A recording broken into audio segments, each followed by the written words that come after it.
Lucky Land Casino, asking people, what's the weirdest place you've gotten lucky? Lucky? In line at the deli, I guess? Aha, in my dentist's office. More than once, actually. Do I have to say? Yes, you do. In the car before my kids' PTA meeting. Really? Yes. Excuse me, what's the weirdest place you've gotten lucky? I never win and tell. Well, there you have it. You can get lucky anywhere, playing at LuckyLandSlots.com. Play for free right now. Are you feeling lucky? No purchase necessary. Void where prohibited by law. 18+. Terms and conditions apply. See website for details.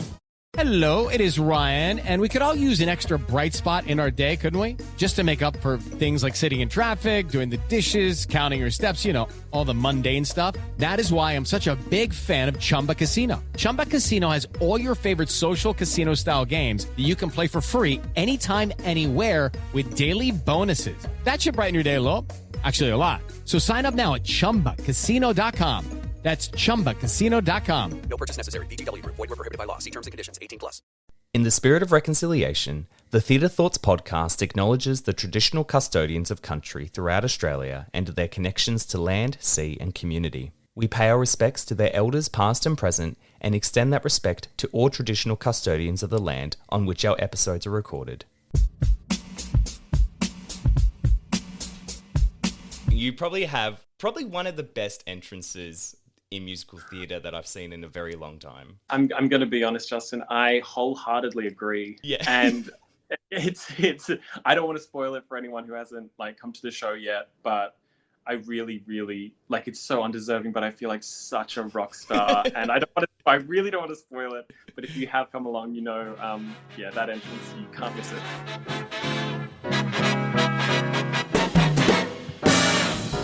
You're listening to the Theatre Thoughts podcast, your backstage pass to the world of theatre in Australia and beyond. I'm Justin, your guide through the drama, comedy and pure magic of the stage from the heart of Australia to the grandest stages worldwide. Join us here for enlightening conversations, reviews and behind-the-scenes stories from the artists themselves. Subscribe for your regular dose of theatre inspiration and consider supporting us on Patreon for exclusive content. Follow us on Instagram at TheatreThoughtsAUS and TTPod_official and discover even more over on our TikTok, Theatre Thoughts Australia. So join us as we rise the curtain on a brand new episode of the Theatre Thoughts podcast.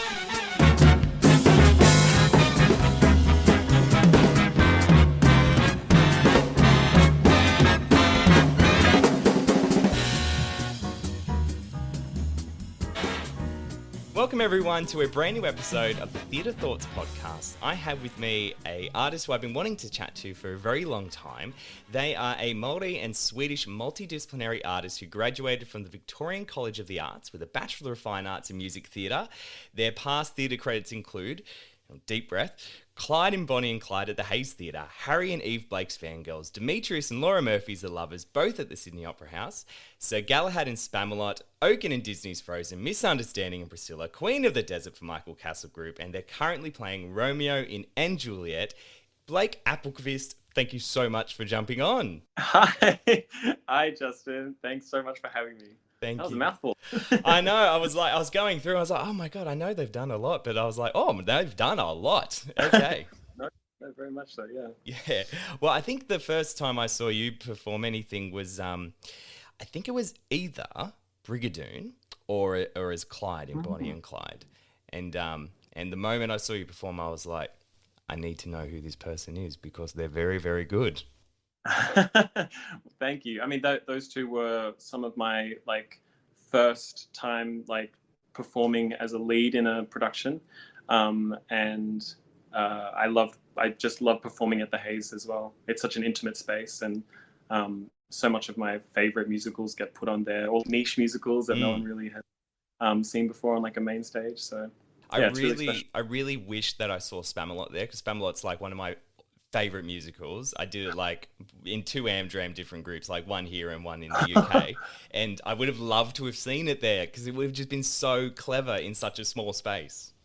Oh yeah, it was amazing. And like nothing else that I've done ever before, because it was so much audience participation. And this was just before COVID, because we did our season at the Hayes, and then it went really, really well. And then we were going to do a tour.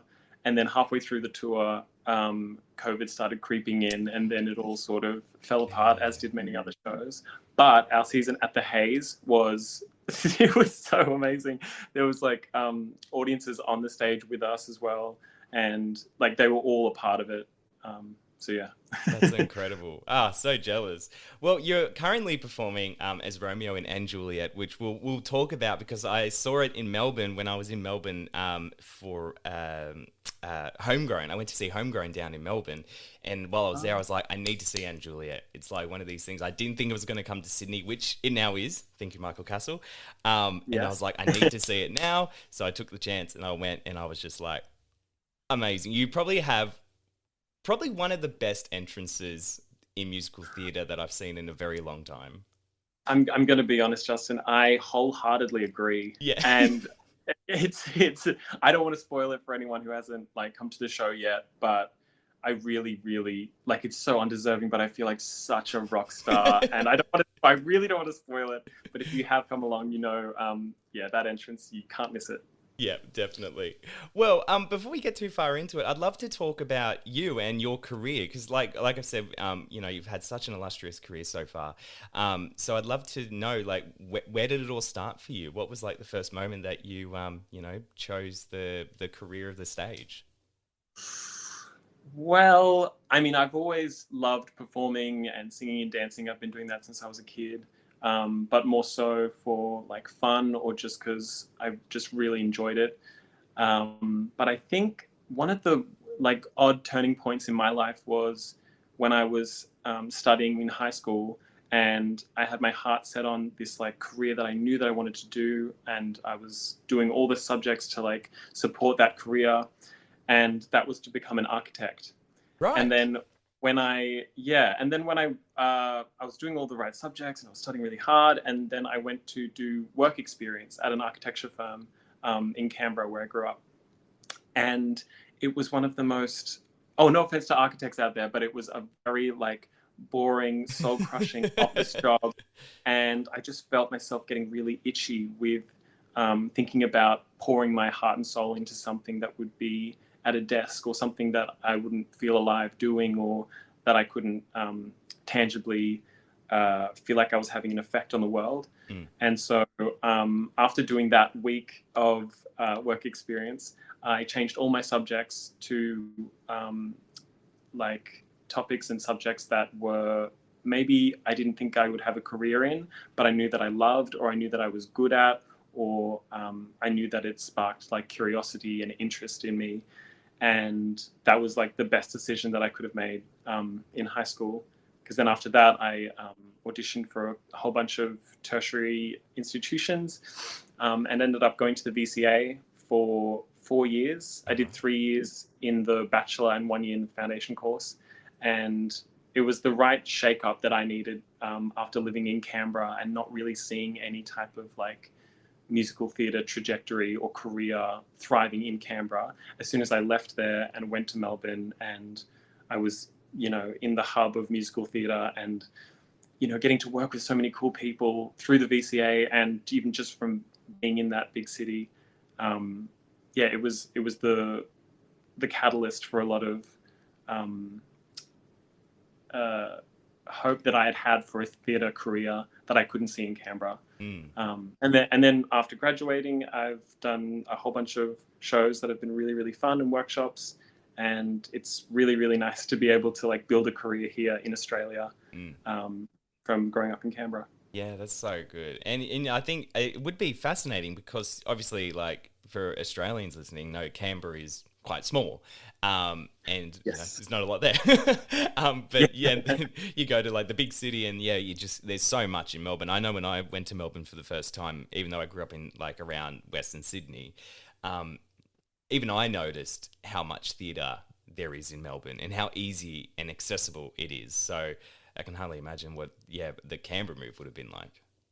Yeah, and to that as well, I remember so many times in high school where we would there'd be like one show a year where all the like drama and music students would get to like catch a bus up to see whatever was playing in Sydney at like the Capitol Theatre or something, or like the Lyric. And I remember that was like such a highlight for me and for so many of my other like my mates or the other students that were going to see the shows. But yeah, a really, really good eye-opening, oh, I can actually have a career here. Oh, it's possible. There's other people doing it. Yeah, that power of like getting to actually see or tangibly feel a career or a future is so important. So I'm really grateful to have had those kinds of experiences growing up. Yeah, that's so good. That's awesome. Well, I love hearing where like a lot of actors and performers come from. So that's great insight. Thank you for that. I'd love to jump onto our 1 minute theatre thoughts now, if you'd like to have a go. Yes. Here we go. First question is, what has been your favourite production you've seen recently? Ooh, favorite production I've seen recently. In terms of musicals or in terms of any kind of like live performance? Oh, it could be any type of live performance. Yeah. Okay. This is to do with like it being recent. Mm-hmm. I saw one of my very close personal friends, Sarah Murr, at Darlinghurst Theatre Company. I think like a week ago or a few weeks ago, performing at Thirsty Thursdays. Oh, okay. And that was outrageous and so much fun. And she's one of my like closest friends, but also just like a rock solid performer. And it's always just a pleasure to get to watch her be in her element and tell stories the way that she does. And yeah, she was the best. And that was just like, yeah, I cried so many times. Oh, amazing. But it's, yeah, she's just one of those performers where you have to be in the audience and really like be there live and present with her to get all the glory. Excellent. Great answer. No one's actually done like a special event one before. They've always chosen like a big production. So that's a first. Oh, sure. Cool. Name a show that left you speechless, or that has left you speechless, I should say. Oh, there's so many. There's so many. This is a odd one, but I think when I saw Newsies on Broadway, okay, I was speechless at interval, and I couldn't stand up. I couldn't move. It was just very affirming and very cool to see so many, AMAB dancers really in their element and just thriving, and seeing a musical that I don't know if it has come to Australia or if it will come anytime soon, but it just felt like such a dream and such a like a bucket list audience moment. There are so many musicals like that where some people have like dream roles where they want to play them and perform these roles, but there's only so many like that you get to watch as well, or like be around for. Like I know how jealous I've been of anyone who's seen The Color Purple with Cynthia Erivo. Oh right, yeah. And for me that was the closest thing to not being able to move after a performance, or just needing to really like sit and be present with what I just witnessed. But yeah, Newsies. Great choice. Well, speaking of dream roles, what is the dream role you'd love to tackle? I would like to tackle Orpheus in Hadestown. Yes. Oh my God, of course. I got to see the Broadway production twice when I was just in New York like a few months ago. And it's one of those shows where it's so unique, it's so different. It really tells a story to multi generations.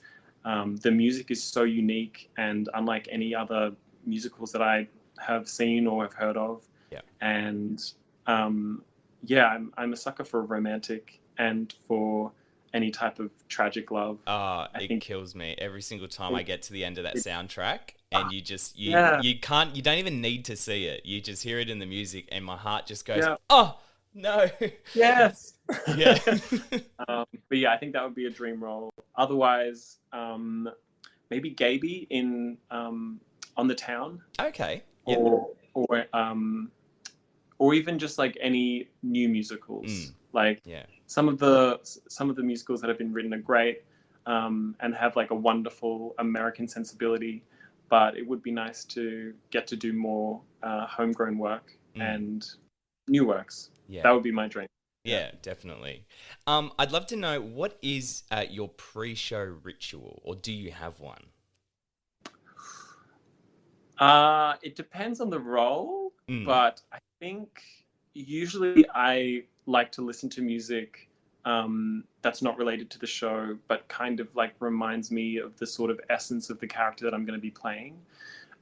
So for a lot of and Juliet and Fangirls, I listen to like a lot of pop and a lot of like, music that has like a really fat beat and that can sort of get me in the mood for the sort of character that I'm going to be portraying. But then for like, for Bonnie and Clyde, there's certain music that I really like to listen to that's lyricless, like a lot of strings, a lot of guitar, that sort of base me in the setting of the world. Definitely music is like a big one for me. And also like make like a little tea or nice. having a little snack.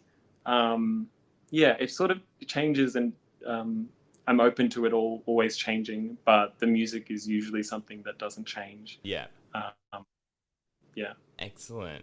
Well, the last question, and I think I can guess what your answer is, but I'm going to ask it, is which production would you most want to see come to Australia? Well, I mean, I don't want to give it away. Oh, no, but... don't give it away. No, I mean, I really, really would love Hadestown to come here. But with that being said, I would love a full-scale touring production of The Color Purple. Yes. As much as I love Hadestown, I really like The Color Purple. Is just it's a phenomenal piece, and it means so much to so many people. And they'll it's just, I'm so jealous of people who have gotten to see it. And it's a bit like some other productions where they only come once every so often. And I really, really want to see that production here. And I hope that there's someone thinking about that or putting that in the pipeline, because, Well, maybe because the film's coming out now, isn't it? I think it actually comes out this month. So you never know. They might do a touring production because it'll jump off the back of that. Oh yeah, I can't wait to see that. I'll be there with bells on. Yeah, exactly. It's very good. We got a lot of good ones coming up. So good time for musical theatre people.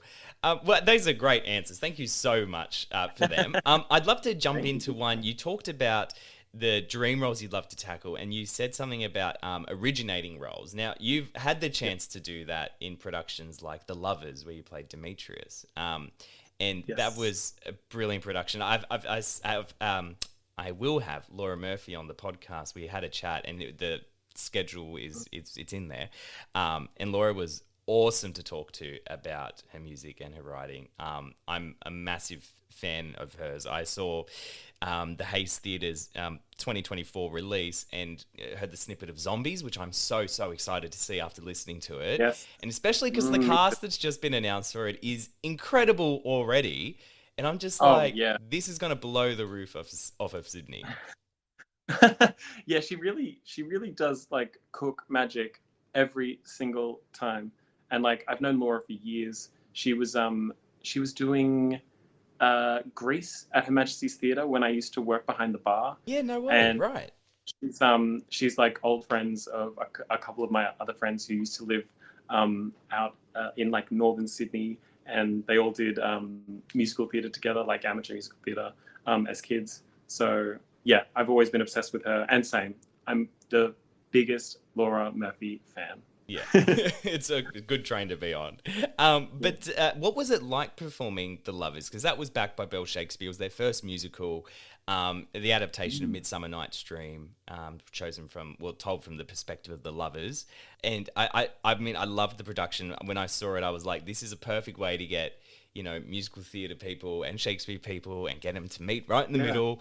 And what was it like performing that as a new piece of work?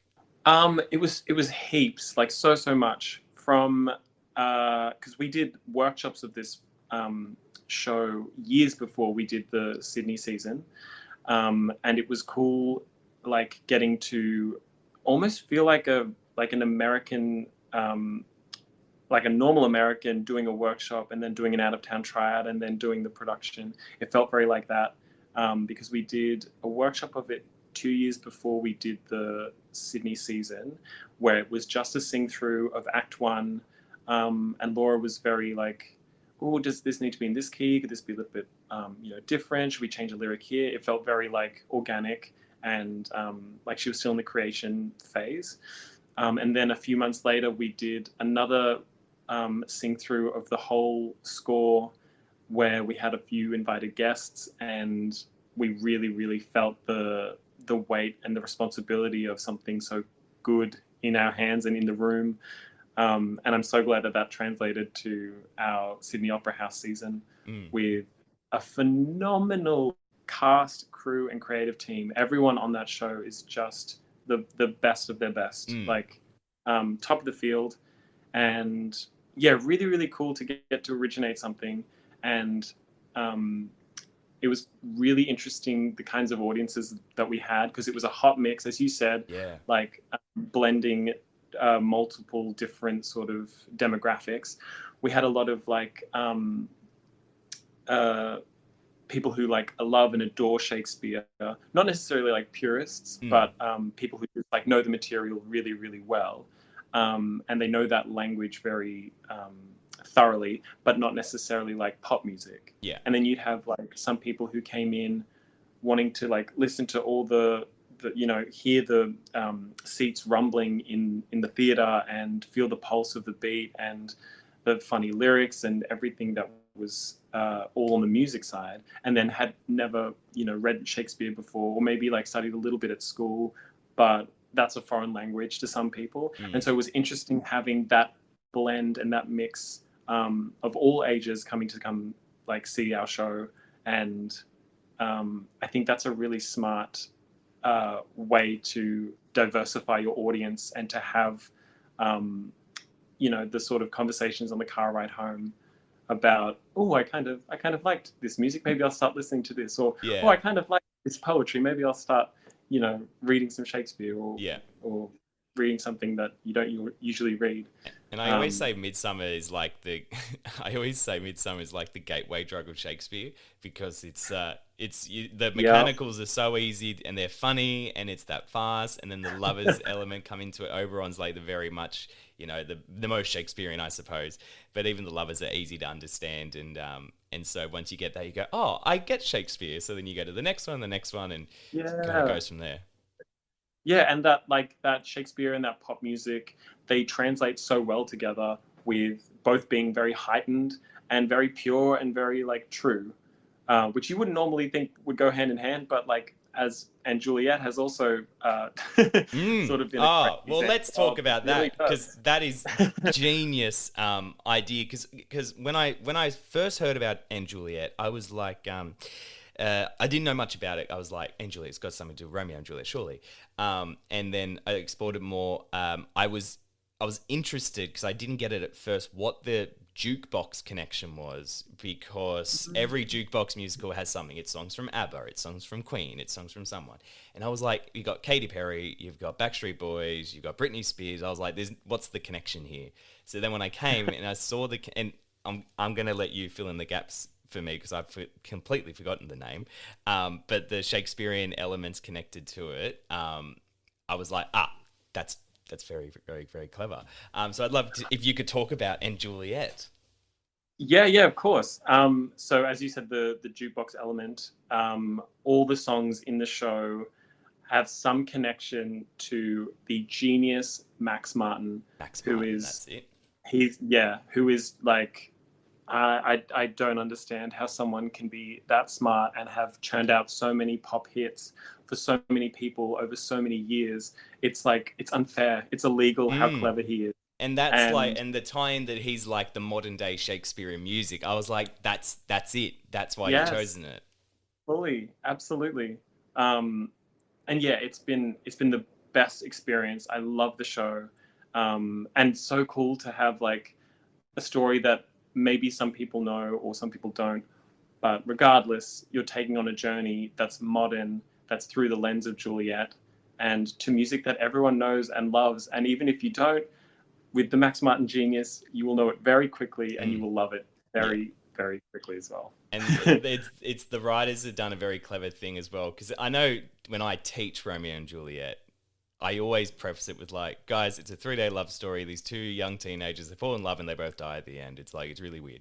And then by taking it and going, hang on, what if she didn't die at the end and Juliet became her own person? And then obviously you have Lorinda May Merrypaul, who is, I mean, I can't say enough words about her. She's an absolute superstar on the stage. No, yeah. She's a beast, and she is just as nice and charming and wonderful on stage as she is off. And I can't wait to get to work with her again in only just a few more weeks. Yeah, because you guys did Singapore, didn't you? Yeah. How was that? How was that as an experience? It was wonderful. It was really, really great.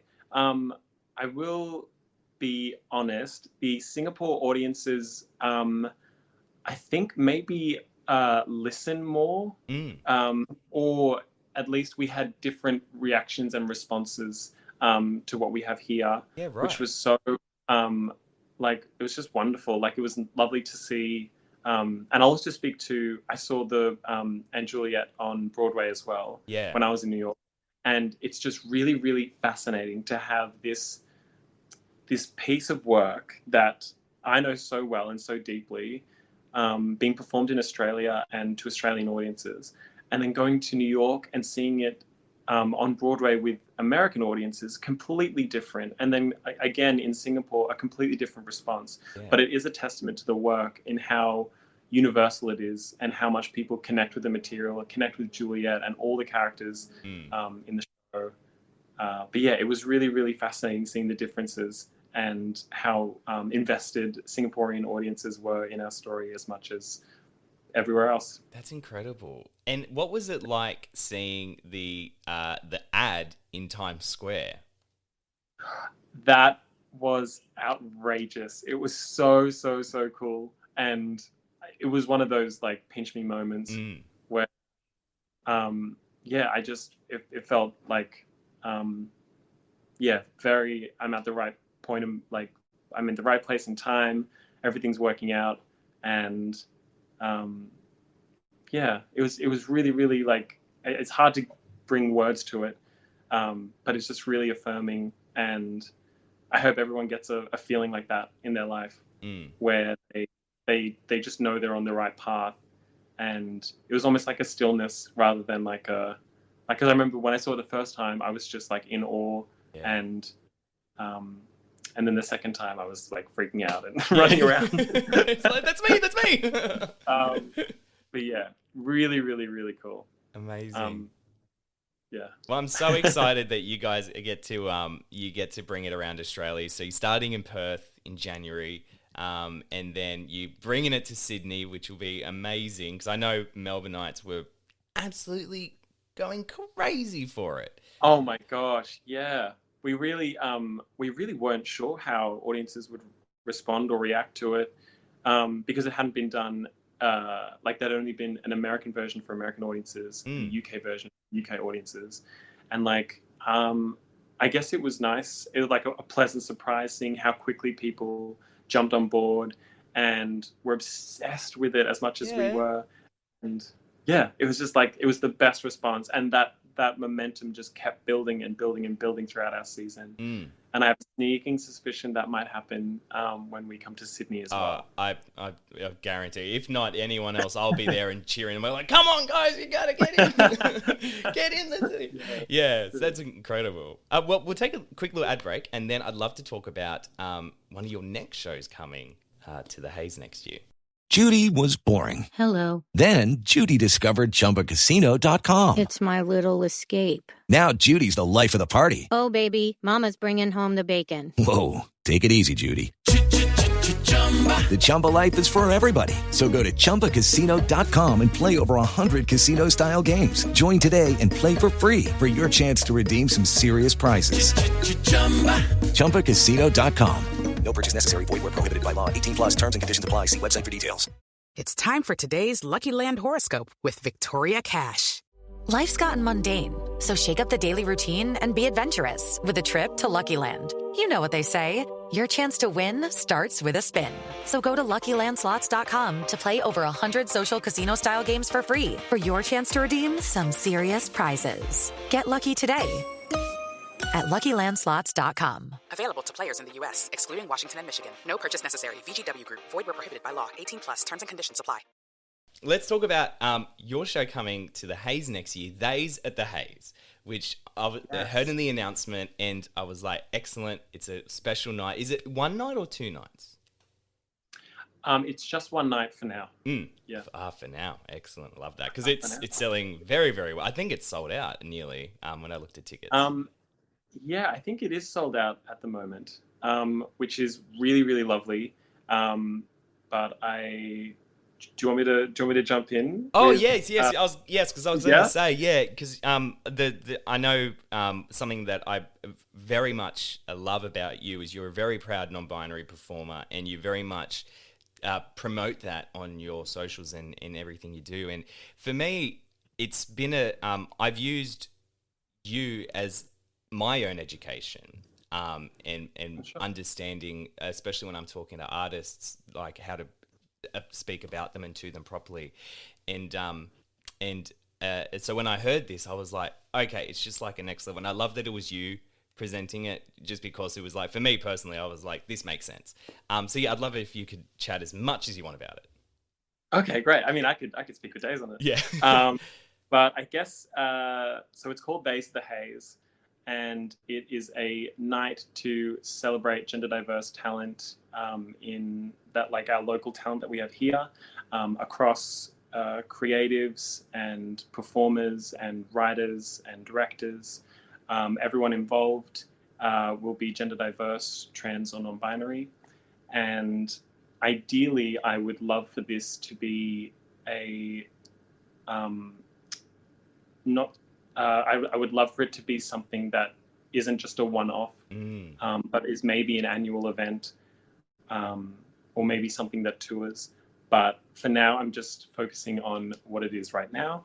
And the idea sort of came about when I was doing, I think it was last year when I had been, I got into a few different shows throughout that year. And throughout that year, the different casts that I was in, I was working with other gender diverse people who were also in the cast or crew or other parts of the show. And it was really interesting getting to work alongside other people who were maybe struggling with similar things that I was struggling with, or who had questions or reservations about the way that theatre gets made or the way that our industry is shaped. And I found that, for some other productions that I've been a part of where I have been the only non-binary person, or where that gender diversity is just me, the sort of conversations that I can only have are with myself. But having them with other people on other shows, it sparked new conversations and more nuance and detailing when it came to care and when it came to what an environment in musical theatre should look like for, gender diverse people. And so with that being said, and like getting to have those kinds of small pockets of community across different contracts and across different shows, I really wanted to find a way to offer that to other gender diverse people who maybe haven't had that before, or who really work well with other people, and where we can focus on the work and when we don't have to necessarily focus on educating or other things that we're not necessarily paid to do. But I really, this was like a dream in the drawer for a while, getting to do a night like this. And I'm very excited for it. And it's like, it still feels very much like a dream. But I'm working with a whole bunch of really, really great people who are really supportive and who are coming up with so many ideas for the night. And essentially, it's going to be like a showcase for performers and creatives alike to get to present work that is gender affirming and work that is self-determined. And it could be, I don't want to spoil too much because I want it to be a surprise, and also for it to be something that people attend and are invited into, and is very community driven. And yeah, I think it's going to be really, really special. And I just cannot wait to get stuck in next year. It's so exciting. It's a brilliant idea, and yeah, I think you can tell it's obviously very meaningful for you because you speak about it so passionately and with a lot of depth. So I think it's something that will really add to the season. So I'm very excited for you to put it on. Yeah. It's going to be a hoot. It's going to be fun regardless. Yeah. And I want to think about it very carefully and with a lot of sensitivity. But again, it's going to be a fun night out at the theatre. And for those who have booked, the lucky ones who have booked, we can't wait to share it all with you. Yeah, excellent. Well, before we wrap up, I'd love to ask the question I've asked everyone who comes on the podcast recently. And I'd love to know how you think the theatre industry's changed over the years and how those changes have impacted the work you do and the work that you create. And this might feed on from what we were just talking about. I think in recent, in the most current, maybe 5 years or so, the industry's changed drastically due to COVID. And I think from that has sparked a lot of game changers and rule breakers, and has made it's been a really wonderful way for people to gather a new perspective. I've seen so many people jumping out of being not just performers, but also going into writing or going into directing, or even like Laura Murphy, who I've always known as a performer, but has been killing it in the writing game and composition. So I see the way that that's changing, and I'm starting to see a lot more of a bit more of an Australian identity when it comes to musical theatre. And I think that that's been picked up overseas as well. Yeah. Which is interesting because I feel like we have always followed suit. We've always waited for shows to come here. And I think COVID really shook a lot of people up, saying, we have to create work, we have to make it has to be our stories. And yeah, I think that element has been really, really wonderful. And seeing so many people investing in local work and local artists, as well as it's such a different industry to when I was in Frozen, when I was first in terms of me being non-binary. It's been such a wonderful, however slow, but wonderful changes being made throughout. And it can be kind of scary talking about it, because for a lot of us, we're talking about things that we don't necessarily have language for yet, but there's a passion and there's a truth that's pushing forward. And it's been really wonderful getting to work with so many people who are in that sort of space, where they are so willing and ready to help and change things up and make things more inclusive. And ultimately it's going to be the best thing for all of us, because it means that the shows that we write are going to be more diverse, they're going to be more inclusive, they're going to be more tailored to our audiences and to our stories, because they're about us, for us.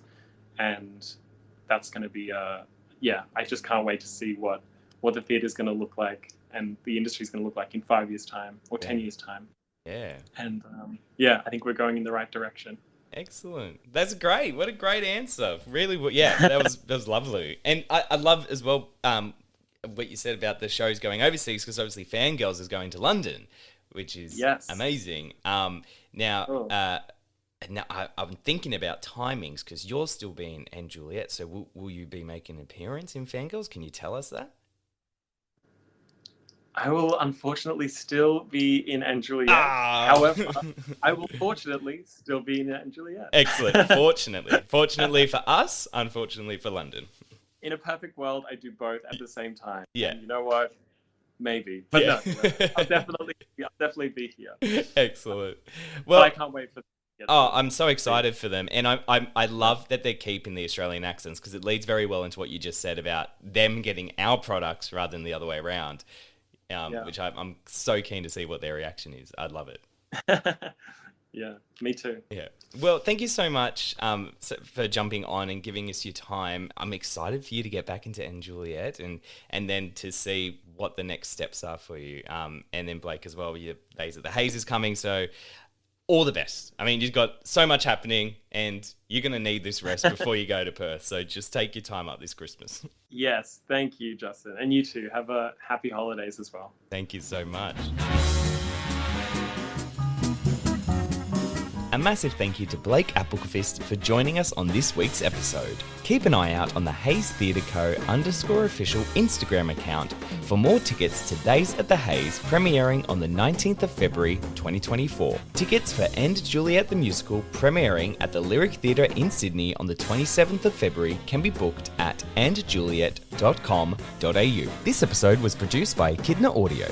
Follow them on Instagram at Echidna Audio for all their audio services. Once again, if you enjoyed our podcast, leave us a review wherever you get your podcasts and head to the link in this episode's description for our Instagram account, TikTok, YouTube, and Patreon. My name's Justin Clark, and I'll see you next time here on the Theatre Thoughts Podcast.